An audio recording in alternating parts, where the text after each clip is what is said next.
8 days out from the 2024 election, and the race is just getting closer and closer. According to the University of Florida Election Lab, 44 million people have voted early so far. And over the weekend, former President Trump held a rally in New York City. Rena Roy has more on the backlash that followed from dark messaging on the stage.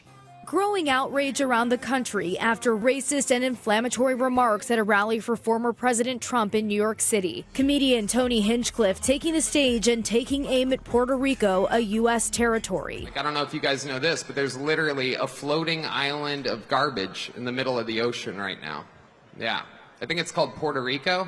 Trump's press secretary addressing his comment today on Fox News. It was a comedian who made a joke in poor taste. Obviously, that joke does not reflect the views of President Trump or our campaign. Leaders from both sides of the aisle slamming Hinchcliffe, including New York Congresswoman Nydia Velázquez, who was the first Puerto Rican woman elected to the House back in 1992. It's a slap in the face to every Puerto Rican in New York and the 5 million Puerto Ricans in the mainland.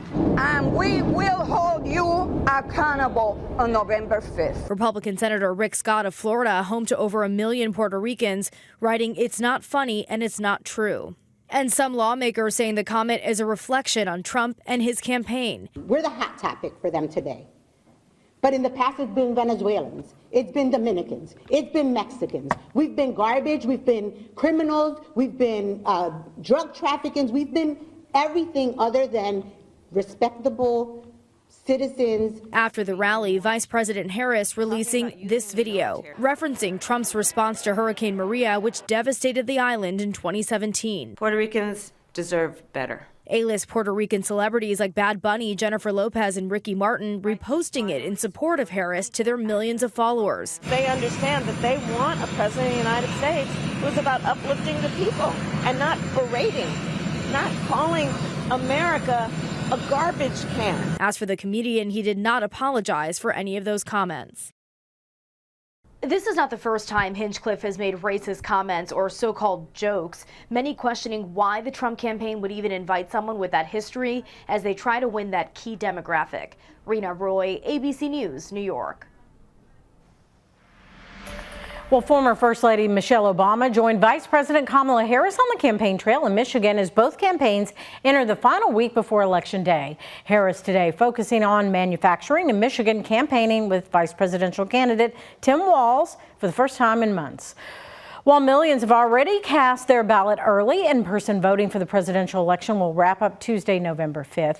The closing times for polling locations vary across the country, but the first polls will close right here in Kentucky and Indiana.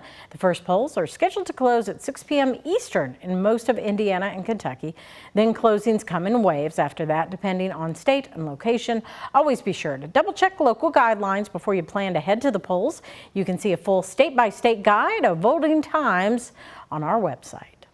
And make sure you join us election night for live special coverage starting at 7 o'clock, streaming on WHS 11 Plus and the WHS 11 YouTube channel. You'll get expert analysis and up-to-the-minute results. Then at 11, stay with the WHS 11 night team for a complete wrap-up of local races and results with team coverage and insights from political experts.